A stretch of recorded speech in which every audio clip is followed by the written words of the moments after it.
sujeito da linguagem lá na filosofia da linguagem, que é diferente da gramática, né? Na filosofia da linguagem se diz que sujeito é aquele sobre o qual recai um predicado, ou seja, sujeito é aquela parte da oração sobre a qual se diz alguma coisa. Essa ideia que Benveniste discute aí, né? Ele está, então, em diálogo com essas outras duas ideias, o sujeito da gramática e o sujeito da filosofia da linguagem. Eu tenho a impressão de que isso eu não cheguei a escrever ainda no trabalho. Mas essas questões, né, essas questões que ele levanta sobre a pessoa, né, ele diz, então, que ele conclui que cai, né, a antinomia do outro. Não existe o outro. Tudo que existe na linguagem somos eu e você, e a possibilidade do diálogo, né, que ele vai chamar depois, quando ele define e cria uma tipologia de texto, né, que é a ideia da enunciação discursiva e a enunciação histórica, né, que seria algo parecido com a terceira pessoa, escrever em terceira pessoa, né, a enunciação histórica. E a enunciação discursiva, que seria essa produção do discurso entre duas pessoas, né? Seria o diálogo, que é essa posição em que é possível a atualização dos pronomes de pessoa, eu e você. Então, a teoria da enunciação, como eu disse, está a serviço, né? Toda essa discussão, no final das contas, está sempre, tudo que ele faz, a serviço de demonstrar como a linguagem, o ser humano e a sociedade, a cultura, se quiser, estão todos no mesmo âmbito. Então, a definição de linguagem para Benveniste é a definição mais importante que nós podemos encontrar nele, exatamente pelo que ele pretende, né, com o seu trabalho.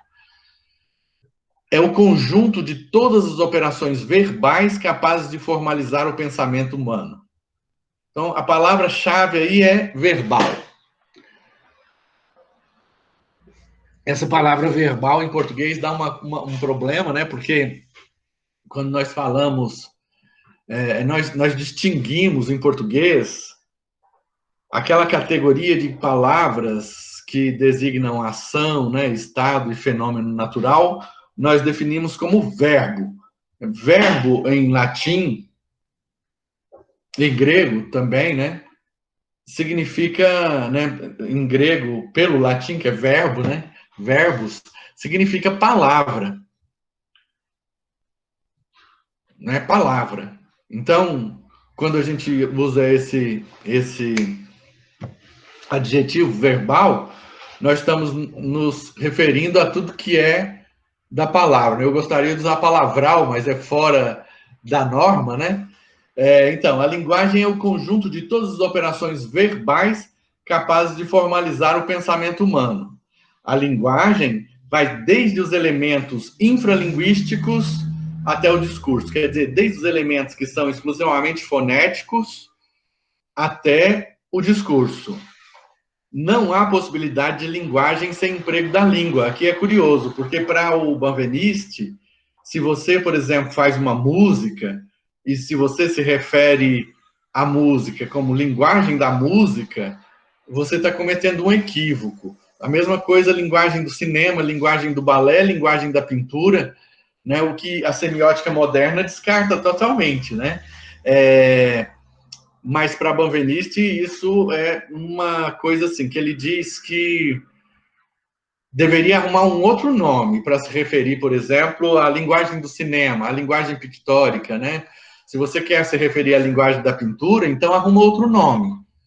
E ele diz ainda, né, mal educado, menino, que arrumar esse outro nome não é um problema dele, porque ele é linguista. Então, quem estiver estudando cinema, quem estiver estudando música, quem estiver estudando pintura, que arrume um nome para definir aquilo ali. Eu, particularmente, acho isso radical demais, mas para Benveniste, qualquer sistema semiótico que não se utilize da língua não pode ser considerado linguagem. Como eu disse, eu acho isso radical demais, e vou até dizer uma coisa aqui agora, vou voltar aqui nessa figura. Na minha compreensão, que eu tenho na palavra linguagem um conceito mais amplo, né? Para mim, linguagem é toda a possibilidade humana de produção de discurso. Né? E aqui é uma coisa que, inclusive, fica anotado, viu, Sebastião? É uma dúvida, é uma das minhas agonias aqui. Porque, para mim, toda a possibilidade humana de produção de discurso é de ordem semiótica.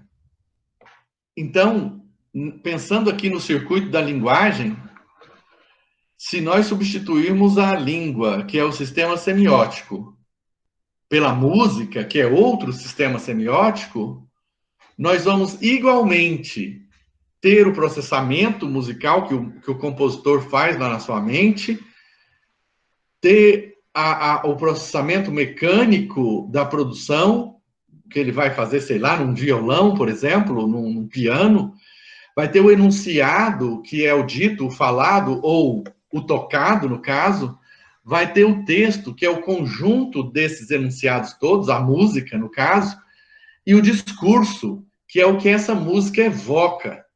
Então, eu estou falando de uma música sem letra, né, gente? Só a música. Essa música pode me levar a um estado de espírito de alegria, evocando esse discurso da alegria, ou da tristeza, da angústia, enfim. Há uma possibilidade discursiva aí. Eu penso isso, né?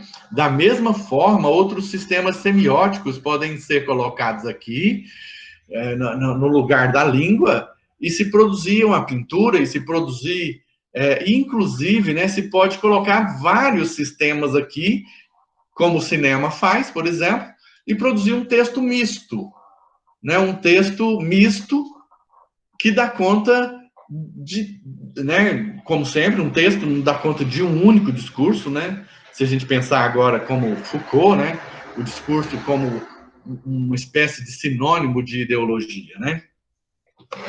Então, voltando. Então, a linguagem é isso, né? A gente vai, então, para linguística histórico ou histórica antropológica. Para Benveniste, a linguagem produz o ser humano e, por conseguinte, a sociedade. Então, a linguagem produz o humano e produz também a sociedade. O ser humano tem seu cérebro formado concomitantemente à aquisição da linguagem, ou seja, enquanto o ser humano está em formação, a partir do nascimento, existem alguns americanos, né, porque os americanos, a linguística americana é muito cognitiva, né? E existem alguns que afirmam que antes do nascimento, eu nunca li, tá? Estou dizendo porque eu fui advertido por outros linguistas em apresentações que eu fiz desse trabalho, e alguns outros linguistas me advertiram que nos Estados Unidos há pesquisas nesse sentido, que dizem que ainda no útero já existe aquisição de linguagem. Eu acho engraçado isso. Me desculpem, né? Mas eu acho isso engraçado. Mas, enfim, pesquisa científica, e eu não li, então eu não posso dizer nada a respeito, só fazendo a anotação aqui. O ser humano, então, tem seu cérebro formado concomitantemente à aquisição da linguagem. O que eu sei, né, o que eu pude ler e estudar a respeito, é que a criança, ao nascer, o cérebro ainda não está formado, né? Ele vai se formar depois que a criança nasce, e que grande parte do cérebro, quase toda a parte da evolução, né? Essa parte de fora do cérebro, né? O cérebro mesmo, né? aquela parte, aquele fiozinho aqui, né, o chamado cérebro reptiliano, aquele miolinho do cérebro ali, depois as duas pipocas, né, as duas partes grandes ali, desculpa, gente. Aquelas duas partes grandes, né, que se formaram, né, que se formaram com a linguagem, à medida que o ser humano foi evoluindo, né, na escala evolutiva, foi se formando essa parte, e essa parte abriga a linguagem. E na criança, né, quando a criança nasce, isso é desenvolvido depois do nascimento. Então, a gente adquire a linguagem nesse período, né? O Benveniste não desce no detalhe da formação cerebral, né? Isso aí eu peguei em outras partes, né? Em outros autores.